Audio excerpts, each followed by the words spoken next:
¿Y si te dijera que el regreso de Cristo podría estar más cerca de lo que imaginas? No como una idea simbólica, sino como el cumplimiento exacto de profecías milenarias que están ocurriendo frente a tus ojos. ¿Estás listo para descubrirlo?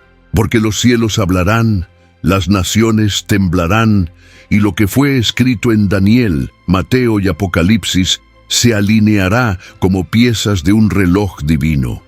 El Hijo del Hombre vendrá, y cada palabra, cada símbolo, cada visión cobrará vida ante la historia del fin. Hoy no hablaremos de rumores, sino de lo que la Biblia revela con precisión profética. Analizaremos las señales, el orden de los acontecimientos y el misterio de la parusía, la manifestación gloriosa de Cristo, no ya como Cordero, sino como Rey de Reyes y Juez eterno. Puedes decir amén, porque lo que está por revelarse no es un mito ni una metáfora. Es la verdad escatológica que une a Isaías con Apocalipsis, a Daniel con los Evangelios, al pasado con el porvenir. Prepárate, Dios hoy hablará contigo. Prepara tu corazón, porque las palabras que escucharás te confrontarán y te fortalecerán. Si sientes fuego en tu espíritu, escribe en los comentarios: amén, la luz venció la oscuridad que había en mí. Suscríbete a Mister Revelados y no apartes tu atención ni un segundo, porque en este estudio descubrirás cómo será su regreso, cuándo, dónde y con qué señales. Y cuando terminemos, sabrás que nada de lo que ocurre en el mundo es casualidad. Todo estaba escrito desde el principio de los tiempos. El eco de una promesa atraviesa los siglos. Vendrá el Hijo del Hombre sobre las nubes del cielo con poder y gran gloria. Esa frase de Mateo 24 no es poesía simbólica, es una descripción escatológica de un hecho que transformará toda la creación. Los discípulos preguntaron: ¿cuándo serán estas cosas? No buscaban curiosidad, sino esperanza. Y Jesús no habló en cifras, sino en señales. Dijo que habría guerras, hambre, pestes y terremotos, señales que no anuncian destrucción inmediata, sino un proceso profético.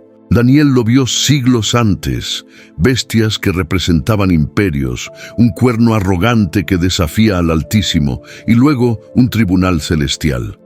Se sentaron los tronos, y el anciano de días tomó asiento. Allí comienza la línea que culmina en el regreso de Cristo. El lenguaje apocalíptico no es caos, es estructura divina. Cada símbolo tiene raíz en la historia. Las estrellas que caen, el oscurecimiento del sol, los truenos del cielo, son imágenes hebreas del juicio de Dios que precede a su manifestación gloriosa.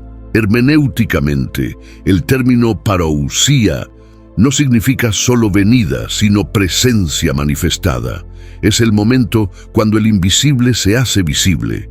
No un secreto espiritual, sino un evento público donde todo ojo le verá.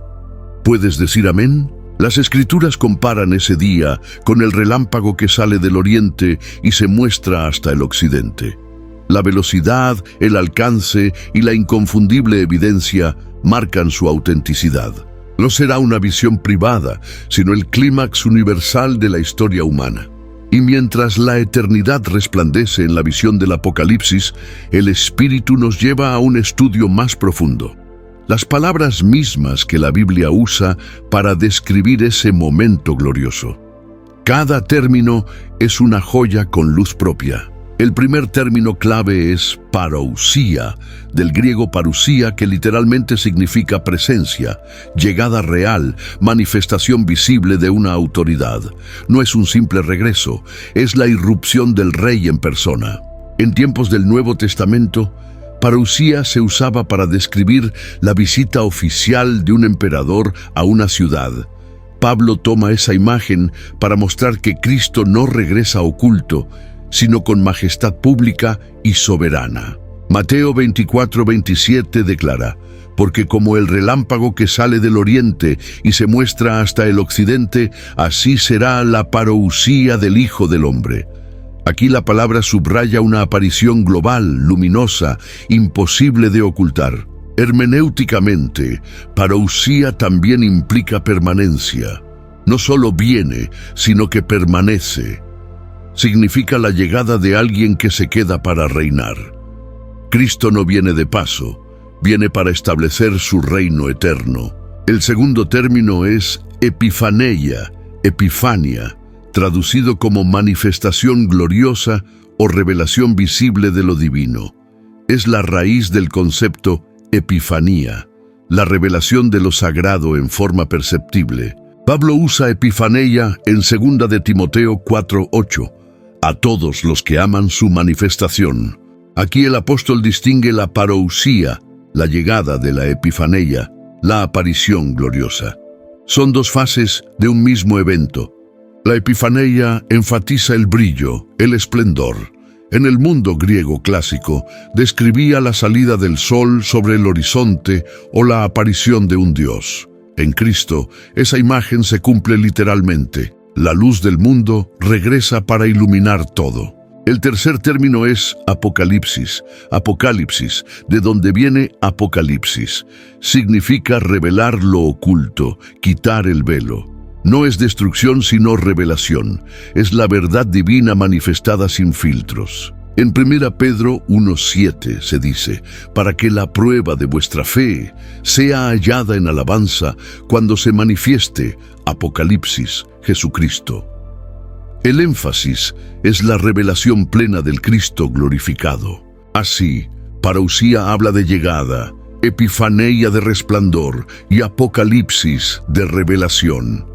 Juntas forman la trilogía profética del regreso, llegada, manifestación y descubrimiento total del Hijo de Dios. Estos términos no se contradicen, se complementan. Son como tres rayos de una misma luz. Cada uno revela un aspecto del mismo misterio eterno, el regreso visible, glorioso y definitivo de Jesús. En hebreo, los profetas usaban la expresión Yom Adonai, IBM, IBH, que significa el día del Señor.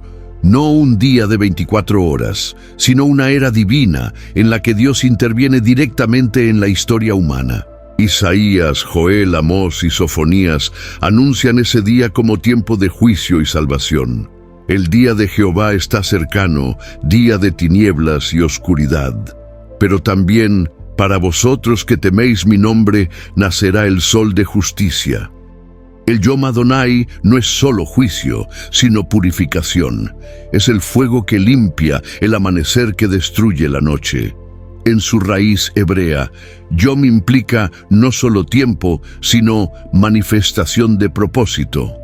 Es el día de la voluntad cumplida. Otra expresión hebrea poderosa es Shuv Yeshua. Es Shuv y es Shejvi, literalmente el retorno de la salvación. Shuv significa regresar, dar la vuelta, volver al origen. Es la palabra del arrepentimiento, pero también del regreso del Salvador. La conexión es hermosa. Así como el hombre es llamado a Shuv, volver a Dios, también Dios mismo en Cristo hace Shuv hacia la humanidad. La segunda venida es el cumplimiento perfecto de ese doble retorno. El término Maranatha, Merenatá, usado por los primeros cristianos, une arameo y fe. Significa «Ven, Señor nuestro», o «El Señor viene».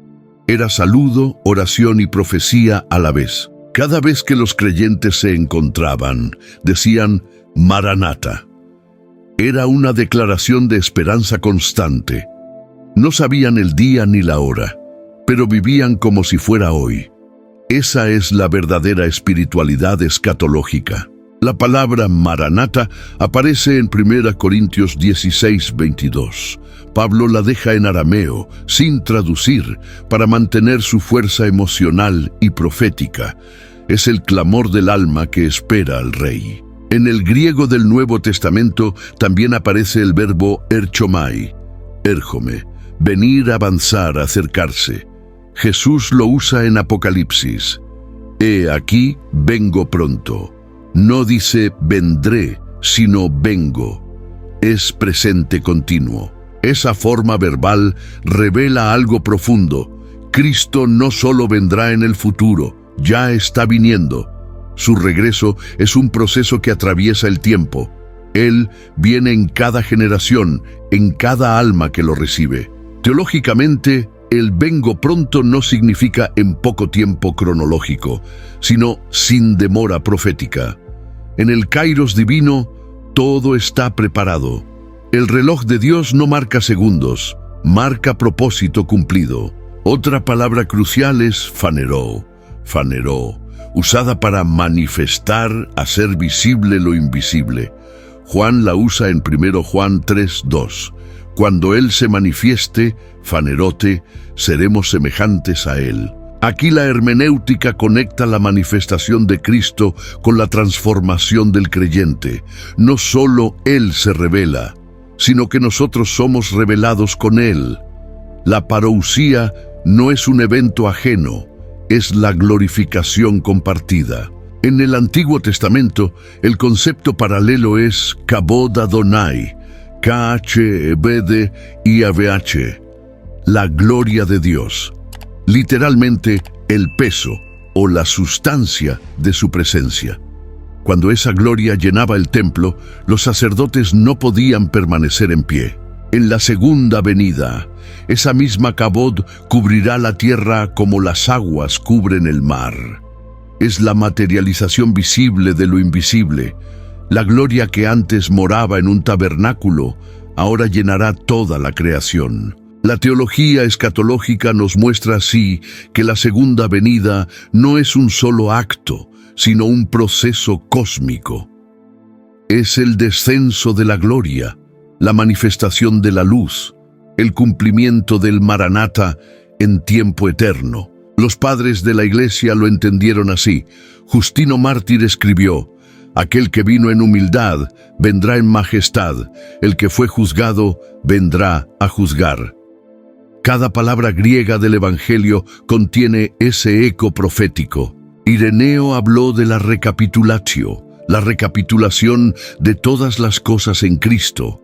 Lo que se fragmentó por el pecado, la parousia lo reunirá en una sola unidad cósmica bajo su autoridad. La palabra apocalipsis resume todo. En su raíz apo, quitar, y kaliptein, cubrir, literalmente significa quitar el velo.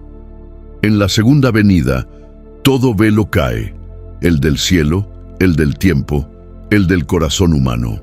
Por eso Apocalipsis no es un libro de terror, sino de revelación.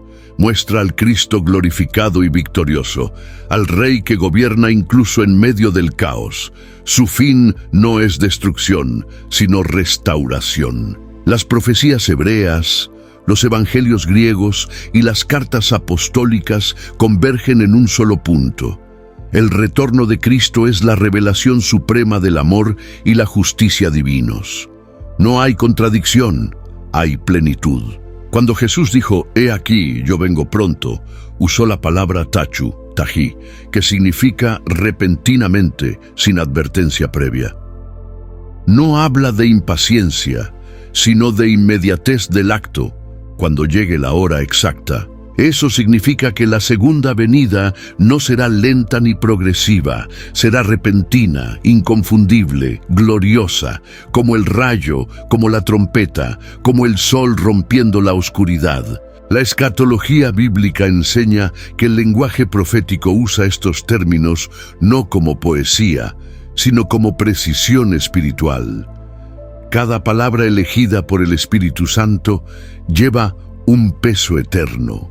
Por eso, estudiar el griego y el hebreo no es un ejercicio académico, sino una ventana a la revelación. Cada sílaba es un latido del corazón divino, pronunciando promesas para la humanidad.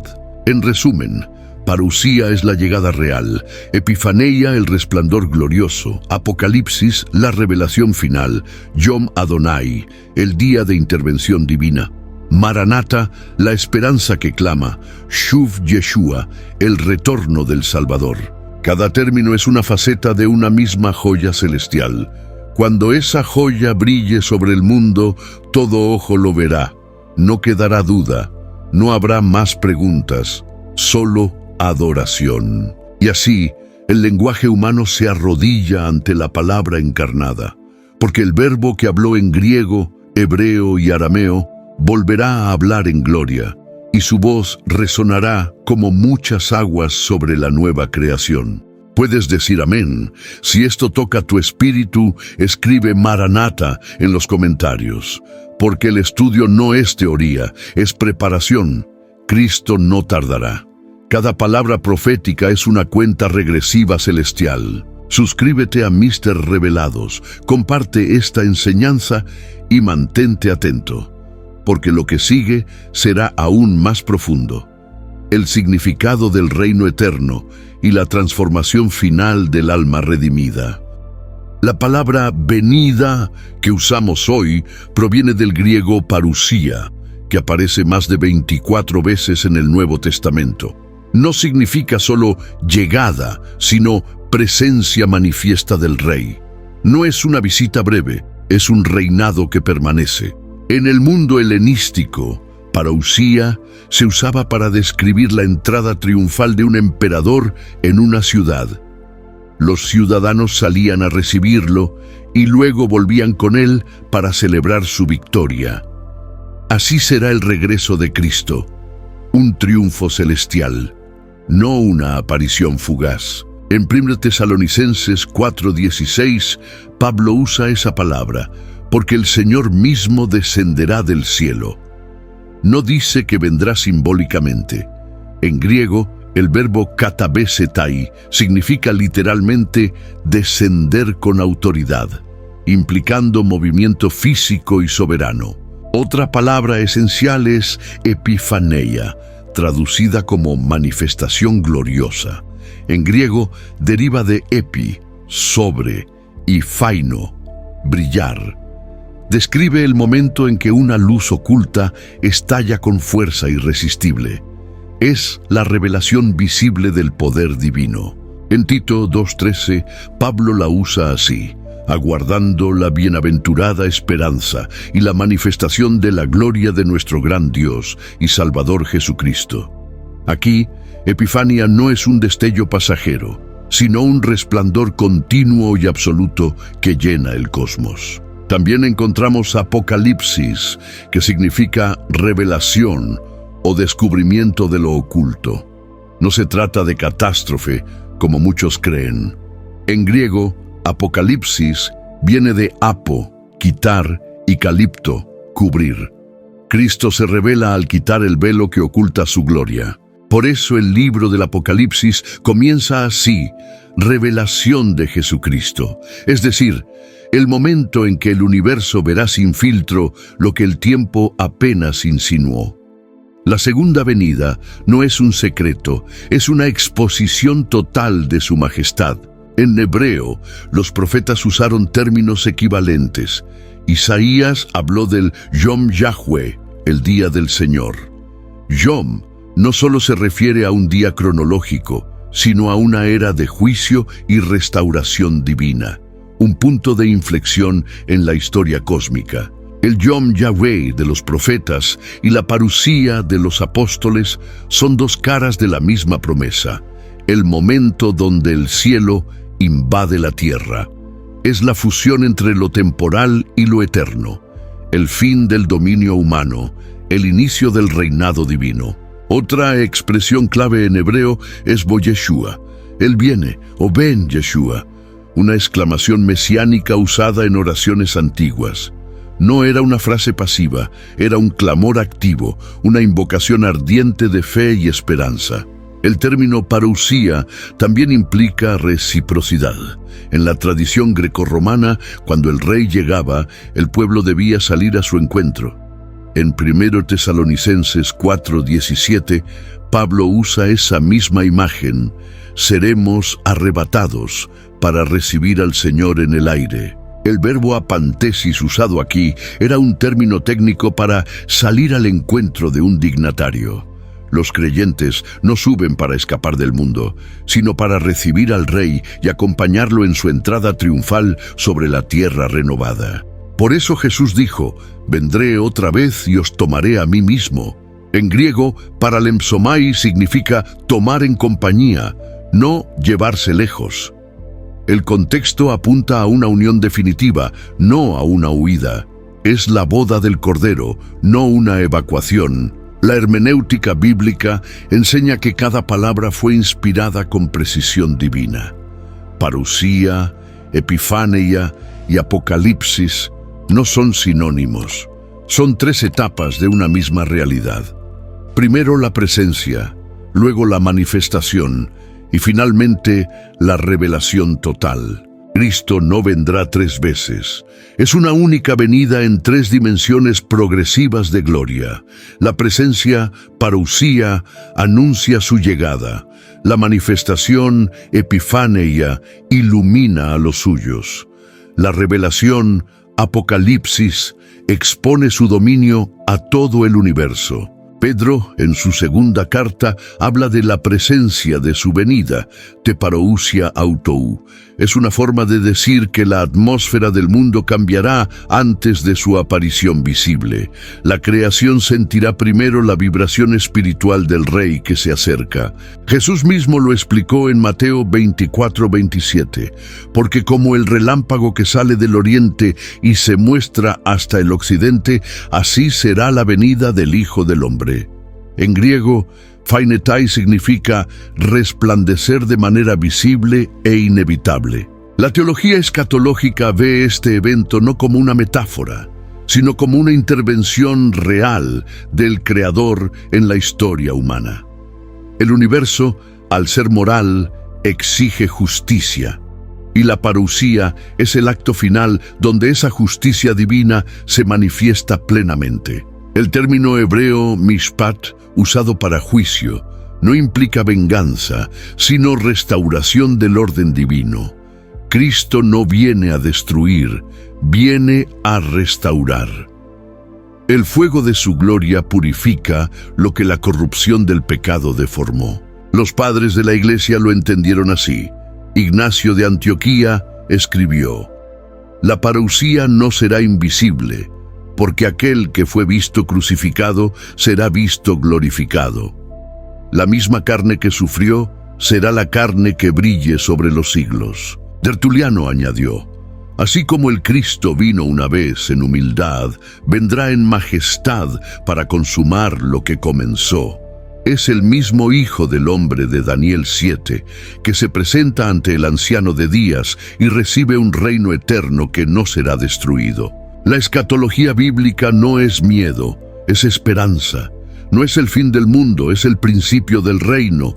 Las palabras originales lo confirman. Cada término apunta a redención, no a aniquilación.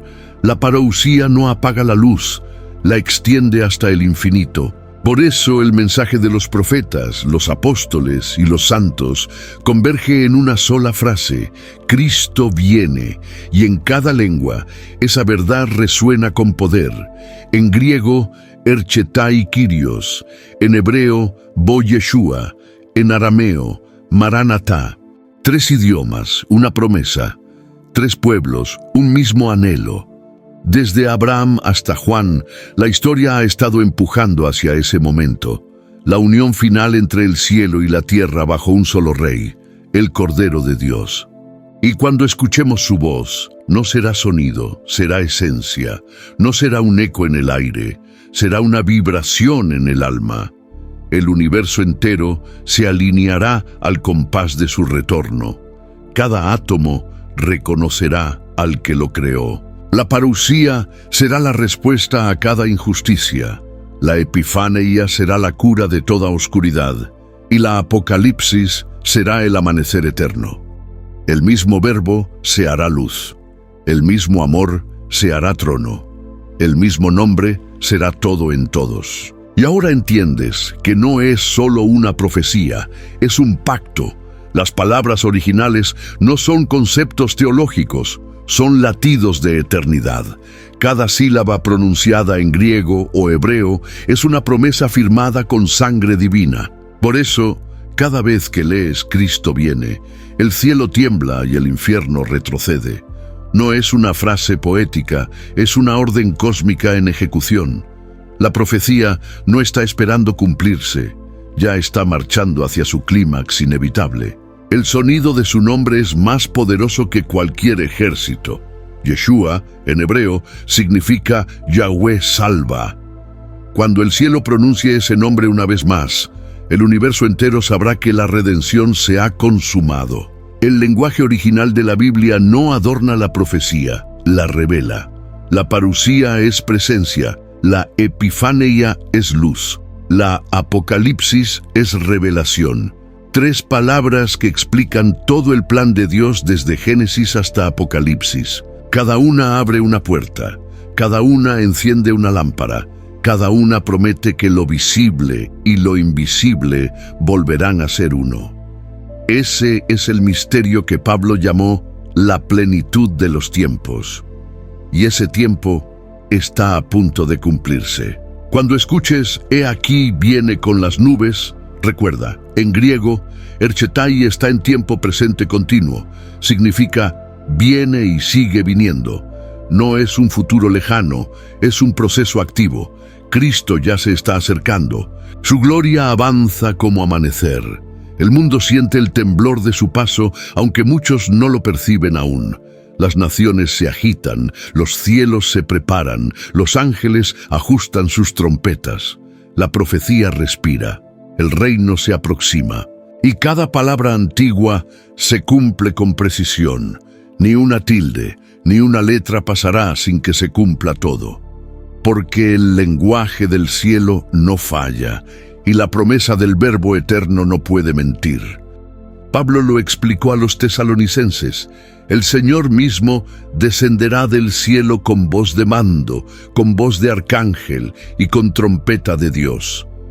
No dice que enviará a otro, Él mismo vendrá, y los muertos en Cristo resucitarán primero. Este pasaje une escatología con consuelo. La segunda venida no es amenaza para los fieles, sino esperanza. Pablo llama a alentarse con esas palabras. ¿Lo entiendes? El regreso de Cristo no aterra al justo, lo despierta. Isaías vio el mismo día y escribió: «Los cielos se enrollarán como un libro y caerán los ejércitos celestiales».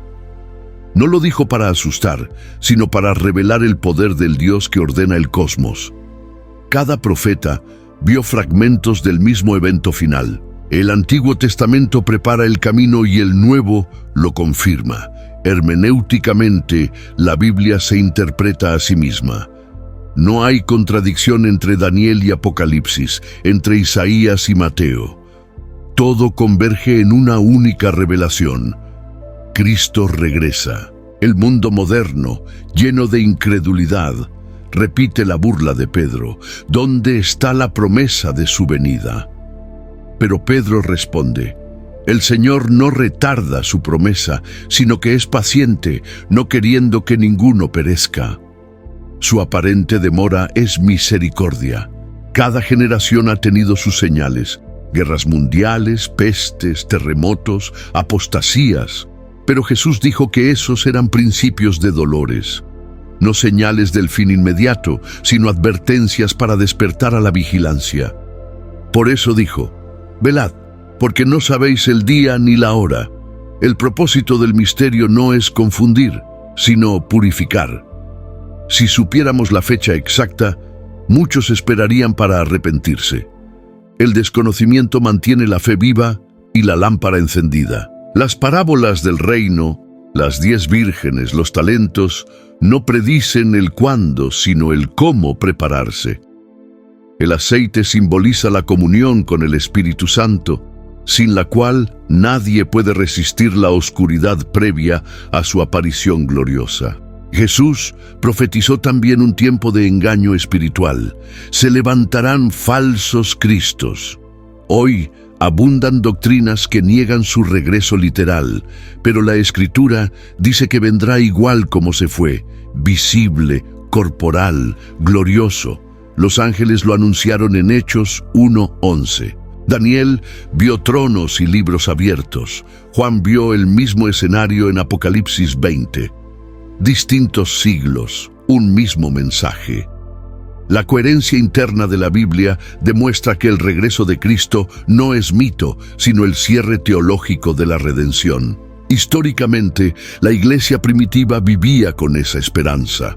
Cada Eucaristía, cada saludo con Maranatha recordaba la inminencia del regreso. Era una fe expectante, no pasiva. Esperar significaba purificarse, trabajar, evangelizar. En el siglo I, los cristianos bajo persecución miraban al cielo. No esperaban rescate político, sino la intervención divina. Esa esperanza sostenía su fidelidad. Comprender eso es clave para interpretar la escatología. La esperanza siempre produce santidad. Hoy la cultura moderna se burla de la idea del juicio final, pero las señales aumentan. Conocimiento multiplicado, corrupción global, desastres naturales, crisis moral. Todo lo que Daniel describió como tiempo del fin se intensifica ante nuestros ojos. No hablamos de superstición, sino de patrones proféticos verificables. Jesús mismo dijo: cuando veáis todas estas cosas, sabed que está cerca, a las puertas. Y aunque nadie conoce el día exacto, el reloj profético marca su última hora. Apocalipsis muestra una secuencia clara. El clamor de los mártires, las trompetas, las copas y finalmente el cielo abierto. Y vi el cielo abierto y he aquí un caballo blanco. Es la culminación del plan divino. Cristo regresa como guerrero santo. No viene a negociar con las tinieblas, sino a reinar. Su vestidura está teñida en sangre y su nombre es la Palabra de Dios. Es el mismo que vino en humildad, pero ahora vuelve con justicia y autoridad. Ese contraste es el corazón del Evangelio eterno. ¿Puedes sentirlo? Cada profecía, cada advertencia, cada promesa apunta al mismo punto de convergencia, la segunda venida de Cristo. No es el fin de todo, sino el principio del reino eterno. La historia no termina con caos, sino con gloria. Escribe en los comentarios si esto te impacta. Di amén si crees que la palabra se cumplirá. Y suscríbete a Mister Revelados, porque lo que viene a continuación revelará no solo cuándo y cómo será su regreso, sino por qué el cielo espera ese día. Los profetas vieron no solo la gloria de la venida, sino también la oscuridad previa. Daniel habló de un tiempo de angustia cual nunca fue, y Jesús repitió esas mismas palabras en Mateo 24. Será una tribulación tan grande que si aquellos días no fuesen acortados, nadie se salvaría. Esa tribulación no es solo persecución física, sino conflicto espiritual global. La hermenéutica muestra que el lenguaje apocalíptico combina lo político, lo moral y lo celestial. El mal se intensifica antes de ser juzgado, y el mundo revela su verdadera lealtad. Daniel 7 describe un poder que hablará grandes cosas contra el Altísimo y cambiará los tiempos y la ley. Este poder anticristiano se presenta como sustituto de Dios. Pablo lo llama el hombre de pecado, el cual se sienta en el templo haciéndose pasar por Dios. La escatología paulina en 2 Tesalonicenses 2 aclara que antes de la venida habrá apostasía, una rebelión doctrinal y moral dentro de la misma fe. Eso significa que el peligro no solo vendrá de fuera, sino del corazón religioso que niega la verdad. Hermenéuticamente, el misterio de iniquidad no es solo una persona, sino un sistema, un orden espiritual y político que se opone a Cristo mientras aparenta servir a Dios. Y cuando ese sistema alcance su plenitud, el verdadero Cristo se manifestará para destruirlo. Jesús lo comparó con los días de Noé, hombres viviendo sin temor, comiendo, casándose, ignorando la advertencia hasta que vino el diluvio. Esa comparación es clave. El juicio llega cuando el mundo pierde su sentido de urgencia espiritual. Hoy la indiferencia espiritual cumple esa profecía. Muchos oyen sobre la venida de Cristo y se ríen, pero la historia bíblica demuestra que cada advertencia ignorada terminó en catástrofe. Sodoma, Jerusalén, Babilonia, todas cayeron cuando despreciaron la voz de Dios. El profeta Joel vio señales cósmicas. El sol se convertirá en tinieblas y la luna en sangre, antes que venga el día grande y terrible del Señor. Pedro citó ese texto en Hechos 2, mostrando que el cumplimiento comenzó con el Espíritu, pero culminará con el regreso. Así funciona la profecía, tiene cumplimiento progresivo. Comienza en la historia, termina en la eternidad. Lo que inició en Pentecostés se completará en la gloria. Por eso los apóstoles vivían con urgencia, sabían que la redención aún no estaba terminada. En el Apocalipsis, Juan vio un dragón que da poder a una bestia y un falso profeta que engaña con señales. Es la tríada satánica, imitación perversa de la Trinidad. El enemigo siempre copia la estructura divina, pero la distorsiona para seducir a los hombres. El mundo adorará ese sistema porque ofrecerá orden, paz y unidad. Sin Dios, esa es la trampa. La hermenéutica escatológica muestra que el engaño final no vendrá con violencia, sino con promesas de paz y seguridad. Entonces vendrá destrucción repentina. Daniel 9 menciona una semana final, un periodo simbólico de 7 años, donde el pacto será confirmado y luego roto. Jesús lo relaciona con la abominación desoladora, imagen de profanación y control espiritual. Todo esto apunta al clímax de la rebelión humana. Pero incluso en medio del caos, Dios tiene un remanente. Isaías 26 dice: «Anda, pueblo mío, entra en tus aposentos, cierra tus puertas tras ti, escóndete un poquito hasta que pase la indignación». Dios siempre protege a los suyos antes del juicio final. La tensión entre el bien y el mal no es fantasía, es la batalla invisible que atraviesa la historia.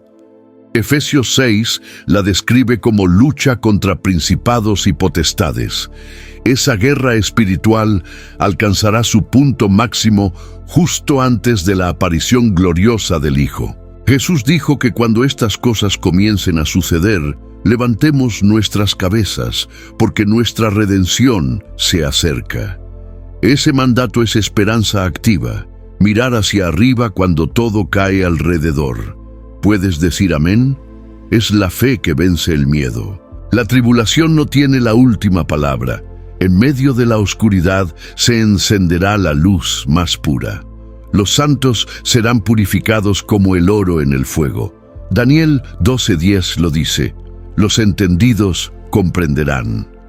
La escatología no es para el pánico, sino para la sabiduría.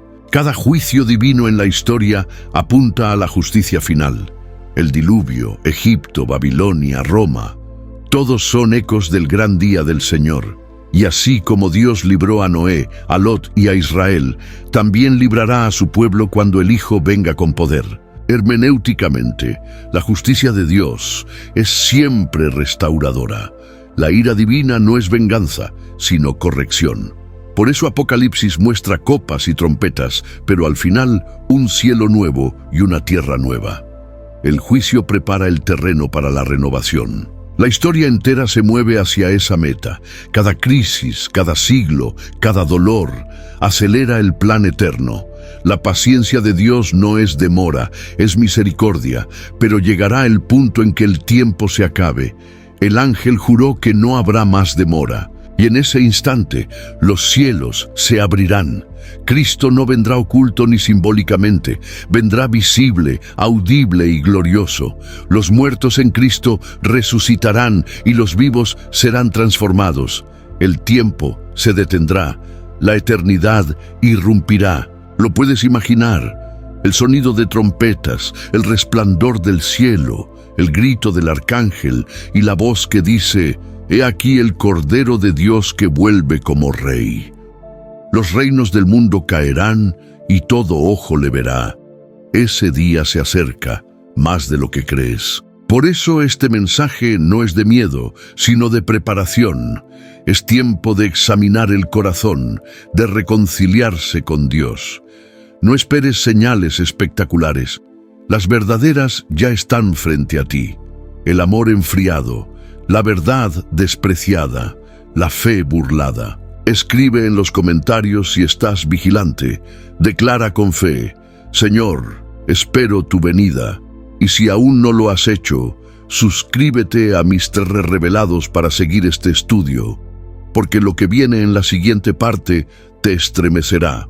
Allí exploraremos la gloria del regreso, cómo descenderá, qué ocurrirá con los santos, qué pasará con la tierra y cómo se cumplirá la promesa de un reino eterno. Pero antes, deja que esta verdad penetre en tu alma. El Rey viene y su palabra no fallará. Y entonces sucederá lo impensable. El cielo se abrirá, no como una visión simbólica, sino como una realidad tangible. Juan lo describe en Apocalipsis 19. Y vi el cielo abierto, y he aquí un caballo blanco, y el que lo montaba se llamaba Fiel y Verdadero.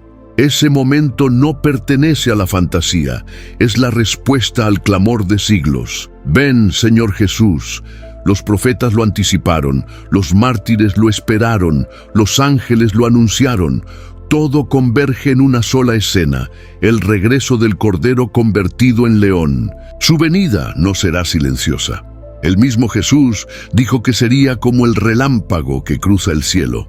Mateo 24:30 declara: Entonces aparecerá la señal del Hijo del Hombre en el cielo, y todas las tribus de la tierra harán lamentación. Esa señal ha sido discutida por siglos.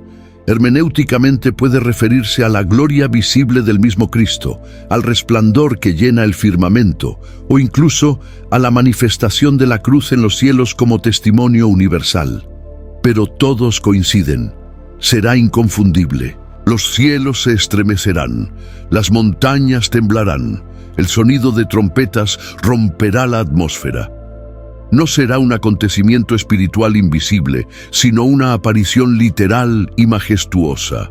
Nadie podrá ignorarlo. Todo ojo le verá. Pablo lo explica con precisión. El Señor mismo descenderá del cielo con voz de mando, con voz de arcángel y con trompeta de Dios. Esa triple proclamación revela autoridad, victoria y convocación. Es el llamado final de la historia humana. Los muertos en Cristo resucitarán primero. Esa resurrección no es alegoría, es promesa literal. El polvo cobrará vida, los cuerpos se levantarán incorruptibles. Es la restauración total, espíritu, alma y cuerpo reunidos por el poder del Creador. Luego los que estén vivos serán transformados. En un abrir y cerrar de ojos, la materia se rendirá ante la eternidad. La mortalidad será vestida de inmortalidad. La física cederá ante lo divino. Así se cumplirá la victoria sobre la muerte. Imagina el cielo iluminado por millones de seres glorificados, el aire resonando con alabanzas y la creación entera exhalando un último suspiro antes de ser renovada. Es la consumación del propósito eterno de Dios. Reconciliar todas las cosas en Cristo. La venida no es solo juicio, sino restauración. Romanos 8 dice que la creación misma gime esperando esa redención. Montañas, mares, estrellas, todo anhela ese momento. El universo entero será liberado de la corrupción. Apocalipsis muestra al Cristo guerrero, con ojos como fuego y una espada que sale de su boca. Esa espada representa la palabra divina que juzga y restaura. La misma voz que creó el mundo será la que lo purifique. El blanco de su caballo simboliza victoria. No entra en batalla para ver si gana, entra porque ya ha vencido. El Calvario fue la conquista espiritual. Su regreso será la conquista visible. La cruz se convierte en corona. Los ejércitos del cielo le siguen. Ángeles, santos redimidos, no con armas humanas, sino con gloria. Su presencia misma deshace toda tiniebla. Esa es la culminación de la guerra espiritual, descrita desde Génesis hasta Efesios. Hermenéuticamente, este clímax revela la coherencia perfecta de la Escritura. El Génesis comenzó con un paraíso perdido. Apocalipsis termina con uno restaurado. Lo que el pecado destruyó, el Cordero lo reconstruye con fuego y luz. Jesús no viene como invitado, viene como Rey. No pide permiso, reclama su trono. En su boca hay justicia, en sus ojos fuego santo. Cada rodilla se doblará, cada lengua confesará. El universo reconocerá su autoridad absoluta. Las naciones lamentarán porque verán que su poder era humo, su ciencia polvo y su orgullo vanidad. Todo sistema que negó a Dios caerá. Babilonia, símbolo de la soberbia humana, será despojada para siempre. Los reyes y poderosos intentarán esconderse, pero Apocalipsis dice: clamarán a las montañas, caed sobre nosotros y escondednos del rostro del que está sentado en el trono. Nadie puede huir de la presencia de aquel que todo lo llena. Y mientras el mundo tiembla, los redimidos se levantarán en gozo. Isaías 25 profetizó: este es nuestro Dios, le hemos esperado y nos salvará. El llanto se convertirá en canto y las heridas en gloria. El juicio comienza, pero para el justo no es condena, sino recompensa. Pablo dijo: ninguna condenación hay para los que están en Cristo Jesús. El tribunal de Cristo será para galardón, no para destrucción. Aquí se cumple el gran intercambio. El Cordero juzga a los injustos, pero exalta a los fieles. Daniel 7:27 dice: el reino y la majestad de los reinos debajo de todo el cielo serán dados al pueblo de los santos del Altísimo. Es el cumplimiento del sueño humano más profundo, justicia perfecta, no la que dan los gobiernos, sino la que emana del trono eterno. Por fin el mal será quitado, la mentira callada y la verdad exaltada. En ese instante, el tiempo dejará de tener sentido. Las edades se fundirán. Lo temporal se disolverá en lo eterno. No habrá más relojes, ni días, ni noches. Solo presencia, solo gloria, solo Él. Los redimidos serán semejantes a Cristo. 1 Juan 3:2 lo promete.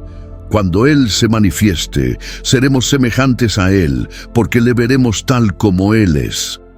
La visión beatífica será el premio más grande, ver su rostro. Esa visión transformará todo.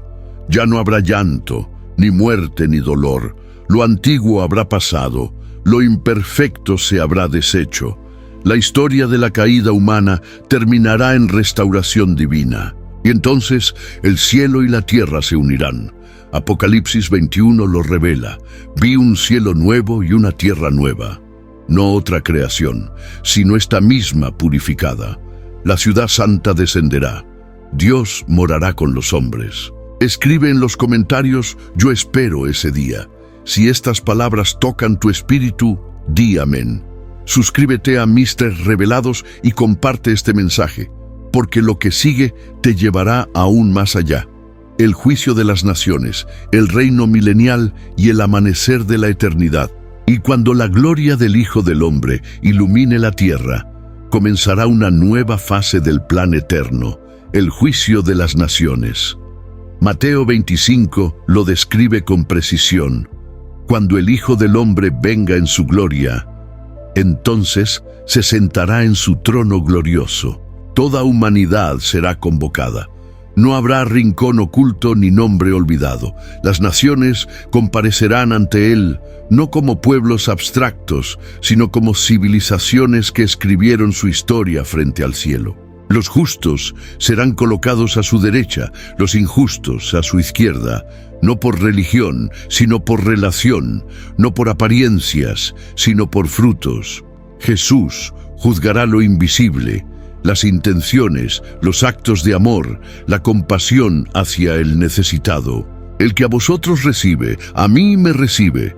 Esa es la clave del juicio. Quien amó al prójimo, amó a Cristo. Quien cerró el corazón rechazó al Salvador.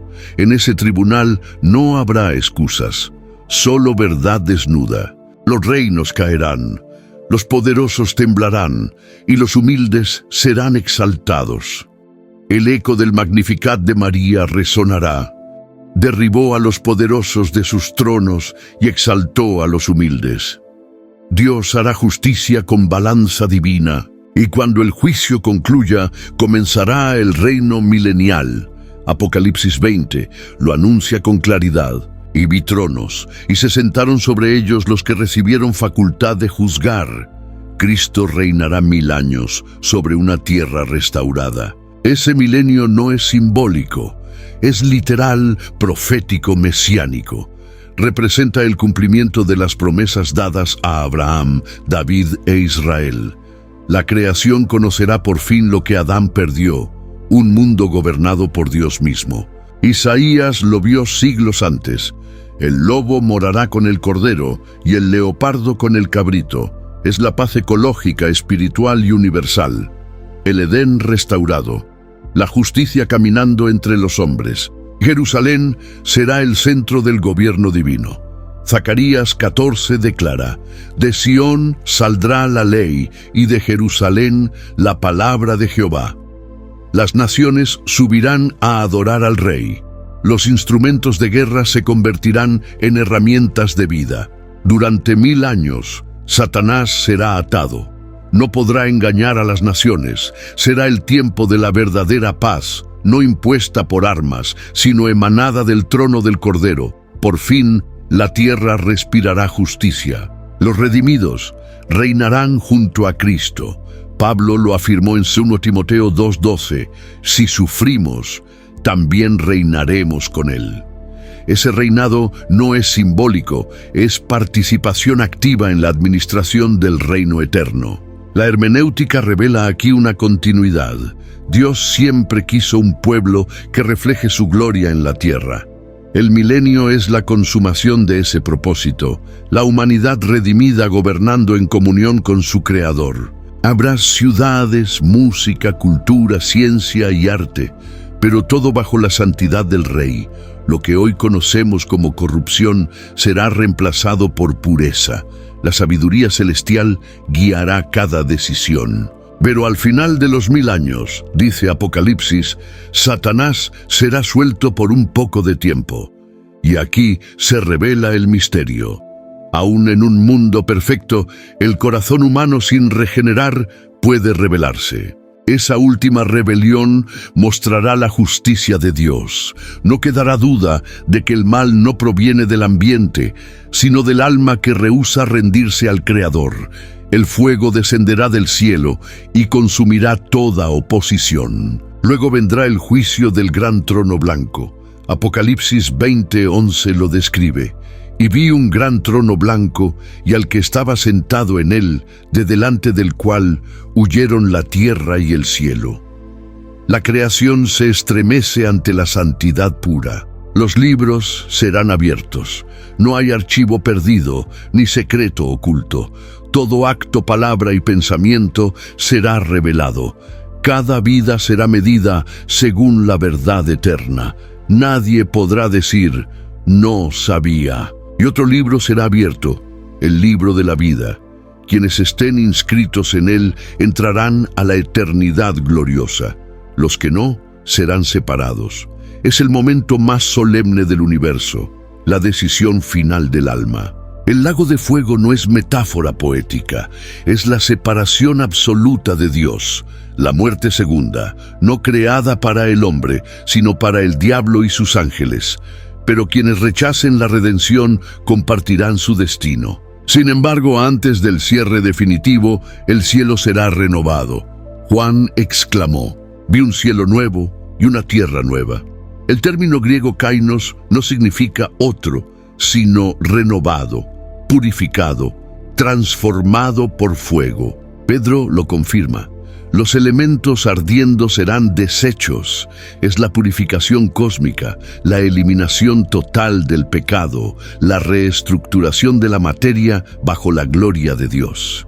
El universo será restaurado y descenderá la nueva Jerusalén, la ciudad preparada como esposa adornada para su marido. Sus calles de oro no son lujo, son pureza.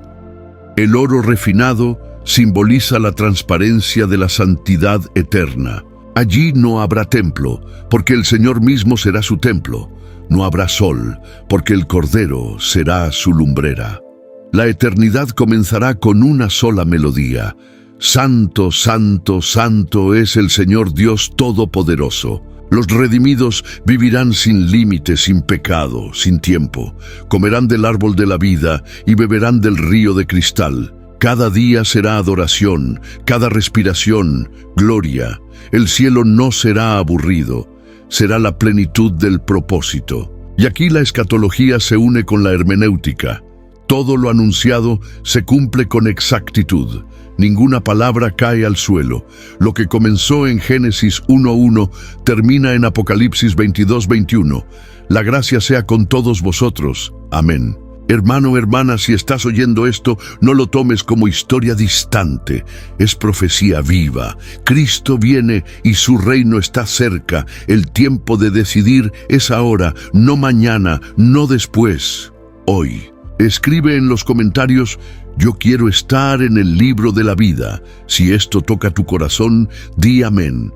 Suscríbete a Mister Revelados, comparte este mensaje y prepárate. El tiempo se disuelve. La historia terrenal llega a su último eco. Todo lo que fue materia se transforma en espíritu y el universo entero se llena del resplandor del Creador. No hay sombras, porque la luz de Dios lo inunda todo. El apóstol Juan mira y exclama: y oí una gran voz del cielo que decía: he aquí el tabernáculo de Dios con los hombres. Dios mismo habita entre nosotros. Ya no hay separación, ni velo, ni templo, solo presencia. Cada lágrima es enjugada por manos eternas. El dolor que alguna vez reinó sobre la humanidad es desterrado para siempre. Ya no habrá muerte, ni llanto, ni clamor. Las heridas del tiempo se cierran bajo la gloria del Alfa y la Omega. El río de agua de vida fluye desde el trono de Dios. Su sonido es como canto de eternidad. A sus orillas crece el árbol de la vida, que da fruto cada mes, y sus hojas son para sanidad de las naciones. La creación, al fin, respira. Los redimidos caminan por calles transparentes. No buscan oro, buscan rostro. Todo en el cielo tiene un centro, y ese centro es Cristo. El Cordero, con sus marcas glorificadas, reina en medio de la adoración sin fin. Isaías lo profetizó: tus ojos verán al Rey en su hermosura. Esa visión es el cumplimiento de toda fe. No creer por promesa, sino por vista. No esperar por esperanza, sino vivir en plenitud. Esa es la eternidad. Y allí no hay cansancio, porque no hay tiempo. El reloj fue destruido, el calendario abolido. El eterno presente de Dios lo llena todo.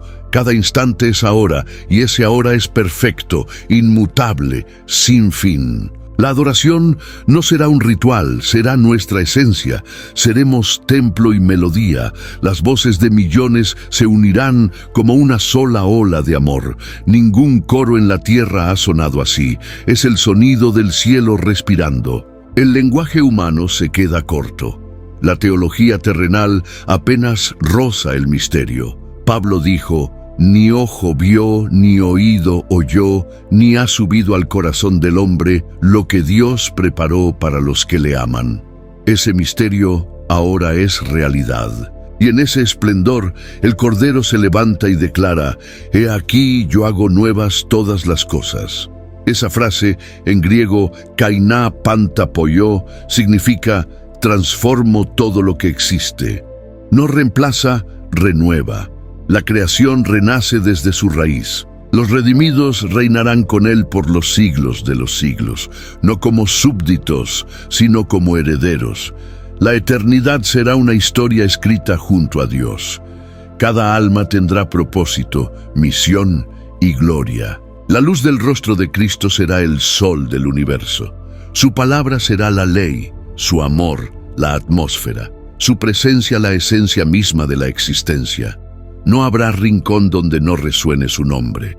Los antiguos misterios se aclararán. Veremos cómo cada lágrima, cada lucha, cada pérdida tuvo sentido en su plan eterno. El rompecabezas de la historia cobrará forma ante nuestros ojos glorificados. Los redimidos recordarán el Calvario, pero ya no con dolor, sino con gratitud. La cruz será el emblema del amor perfecto. Las manos perforadas se convertirán en la luz que guía toda la eternidad. Y mientras el universo canta, los ángeles se inclinan. Las coronas son depositadas a los pies del Cordero. Toda gloria, toda honra, toda majestad pertenece al que vive por los siglos. Los profetas verán cumplidas sus visiones. Daniel contemplará al anciano de días sentado en su trono. Ezequiel reconocerá el río que vio brotar del templo. Juan verá que su apocalipsis era solo el comienzo de una eternidad real. El cielo y la tierra son uno. Lo espiritual y lo físico se abrazan. La materia canta, la luz danza, la vida no termina. El pecado es un recuerdo borrado por la gracia. La comunión perdida se ha restaurado para siempre. Y entonces una voz suave recorrerá los cielos. Ven, amado mío, es la voz de Cristo llamando a su pueblo a cenar en las bodas del Cordero. La fiesta de la redención eterna comienza y tú estás invitado. Puedes imaginarlo. La mesa del cielo extendida por la eternidad, copas de luz, cánticos de ángeles, abrazos de santos. Ningún dolor, ninguna despedida, solo el gozo de estar en casa, con Él. Y así termina la historia humana y comienza la historia divina.